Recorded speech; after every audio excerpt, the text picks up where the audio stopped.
नमस्कार मित्रांनो, आपलं स्वागत आहे आपल्या टू इंडियन फार्मर या युट्यूब चॅनलमध्ये.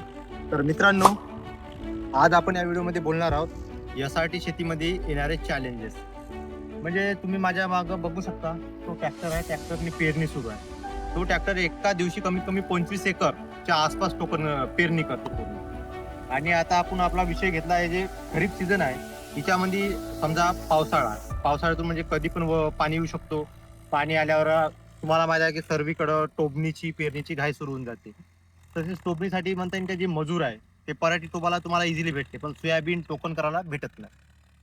तर जर मित्रांनो, म्हणजे आता सांगायची गोष्ट हेच की जे आता पारंपरिक शेती आहे हिच्यामधलं यांत्रिकीकरण खूप होऊन आहे. म्हणजे जसं काही पेरणी यंत्रच म्हणता येईल की एका दिवशी 25 एकर पेरणी करते सांगितली मी तुम्हाला. पण तुम्ही टोकन करतो म्हणलं सोयाबीनची, तर तुम्हाला माहिती आहे की एका बेडवर 2 तास घ्यायला लागते. आणि जे टोकन मशीन आपल्याला जेवढं व्हिडिओमध्ये म्हणजे हकलताना सोपी वाटते तेवढी सोपी नाही. जर तुम्ही पराठी टोकन कराल तर एका बेडवर 1 तास घ्यायला लागते. एक माणूस एका दिवशी 3 एकर वावर टोकन करू शकते, ते पण त्याला पेंड नाही डिकले पाहिजे, म्हणजे थोडं कमी ओलावा नसल्यावर. पण ओल्याच्या टोकनही चालत नाही बरोबर, कारण की ते पेंड पकडते स्टीलच्या दात्याला. आणि जसं आता हे सोयाबीन आहे, सोयाबीन टोकन करताना एका बेडवर आपल्याला 2 तास घ्यायला लागते. तर चालताना आपल्याला असं बाजूने चालायला लागते, सेंटरमध्ये नाही चालताय. सेंटरमध्ये नाही चालतायत म्हणून काय होते, आपले हे जे बाजूचे कंबर आहे ते खूप दुखून जाते.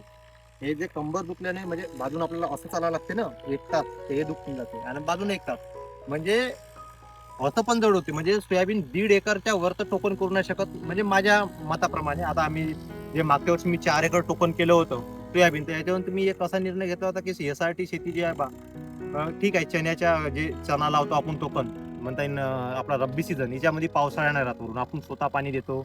आपण एका दिवशी एक एक एकर केलं तरी होऊन जाईल. पण जे खरीप सीझन आहे याच्यामध्ये सर्व वरच्या पाण्यावर राहते, तर पाणी आल्याबरोबर टोकन नाही चालत नाही.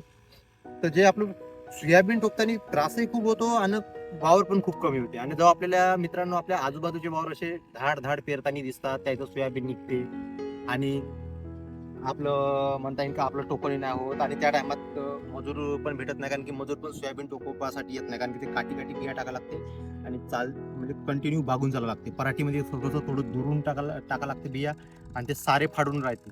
सारे फाडून ते माती राहते, ते इझिली बुजवासाठी सोपं जाते. पण सोयाबीन टोकतो म्हणलं तर प्रत्येक जागी एरियानं असा गड्डा खादून सोयाबीन टोका लागते. म्हणून मजूर पण मी एक एवढं नोटीस केलं का मजूर पण नाही. तर मी तर असं ठरवलं होतं मागच्या वर्षी की आपण 4-5 एकराच्या वर तर करू नाही शकत बा, कारण की हेच कारण. पण नंतर घाबरून जायचं काही कारण नाही. याच्यावर मी काम केलं मित्रांनो. याच्यावर काम हेच केलं का आपल्याला सोपं कसं करता येईल बा टोकन. त्याच्यामध्ये जुगाड माहिती आहे आपल्याला की बैल आवरचं जुगाड आहे, की डायरेक्ट बैलाच्या आले टोकन. जर आपण टोकन जुगाड बांधलं आणि डायरेक्ट ते दोरी बांधली आणि मधातून बैल चालून डायरेक्ट म्हणजे एक साथ 2 तास होते. असं आपलं एका दिवशी 4-5 एकर म्हणजे माणसाने त्रास न जाता हे म्हणजे टोकन होऊ शकते आपलं 4-5 एकर.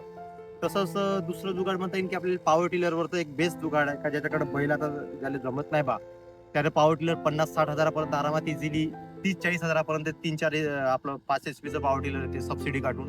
त्यावर आपल्याला समोर 2 टोकन यंत्र लावले तर म्हणजे तुम्हाला इझिली 5 एकर ते 6 एकर टोकन करता येते एका दिवशी. त्यानंतर आता म्हणजे जसं माझ्याकडे ट्रॅक्टर आहे, मी ट्रॅक्टर घेतला. ट्रॅक्टर मी स्पेशल टोकन करासाठीच घेतला मित्रांनो, कारण की माझ्याकडे बैलबंडी नव्हती तर, बैल नाही तर म्हणून मी ट्रॅक्टरला मागं बांधले टोकन आणि डायरेक्ट एका दिवशी मी 6 एकर टोकन केलं.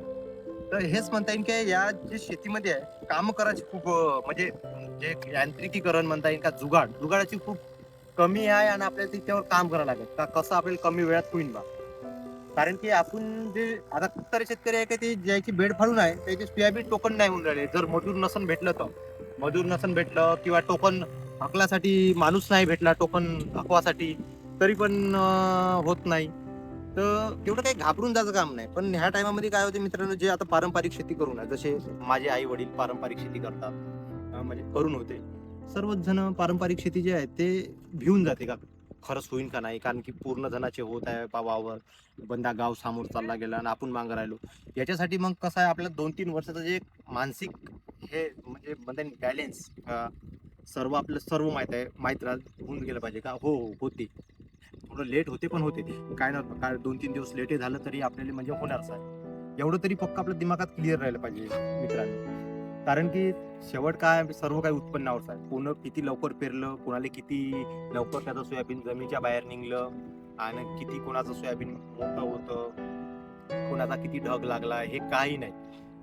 शेवट तुम्हाला एका एकरात उत्पन्न किती झालं, आणि दुसरा गोष्ट म्हणता येईल का त्या गोष्टीवर आपण काम नाही करत, म्हणजे खर्च काय एका एकरात तुमचा एकरा मागं खर्च किती होता आणि उत्पन्न किती झालं. आपण उत्पन्नावरच सध्या लक्ष देतो जास्तीत जास्त, पण असं म्हणता येईल का यासाठी उत्पन्नात काही भ्याचं काम नाही, उत्पन्न तर बरोबरच होते. आणि दुसरा एक कचऱ्याचं नियोजन, थोडं कचऱ्यामध्ये हो पारंपरिक शेतीमध्ये आपण पेरणी करतो एकरी 30 किलोची काठी, 1.5 फुटावरच तास राहते, तर कचरा होण्यासाठी तेवढी जागा किंवा उरत नाही म्हणता येईल का, पिकांना हे पूर्ण दाटून जाते. आणि जे आपलं बेडची शेती आहे यामध्ये आपलं 4 फुटावर 2 तास राहते, मला 3 फुटाचा गॅप राहते. त्यावर जे पावसाळ्याचा सीझन आहे म्हणजे जर पाणी कंटिन्यू लागून पडला त्याच्यावर तणनाशक नाही मारता येत आपल्याला, हो कचरा होऊ शकते असं काही नाही. कारण रब्बी सीझन मध्ये आपण इझिली कचरा कंट्रोल करू शकतो, पण तरी पण काही भ्याचं काम नाही मित्रांनो, कारण की हे जर एवढा 4 फूट याच्यामध्ये आपण इझिली तणनाशक सुद्धा मारू शकतो.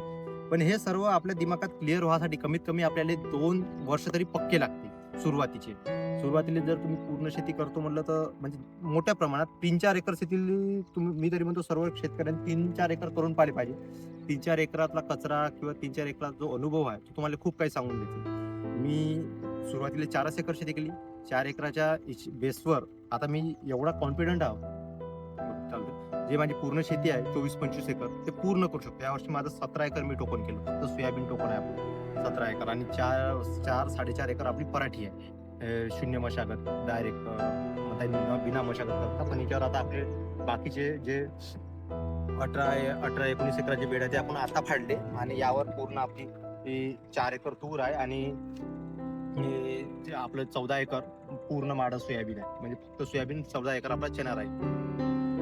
तर एक ह्या वर्षी मला जाणवलेला ह्या खूप मोठ्या शेतीतला हा एक खूप असा अनुभव आहे मित्रांनो, की जेव्हा पाणी यायला सुरुवात होते आणि जेव्हा बाकीचे शेतकरी पेरणीसाठी टोपणीसाठी घाई करतात, तेव्हा आपल्याला पण असं वाटतं की आपले कधी होणार बा.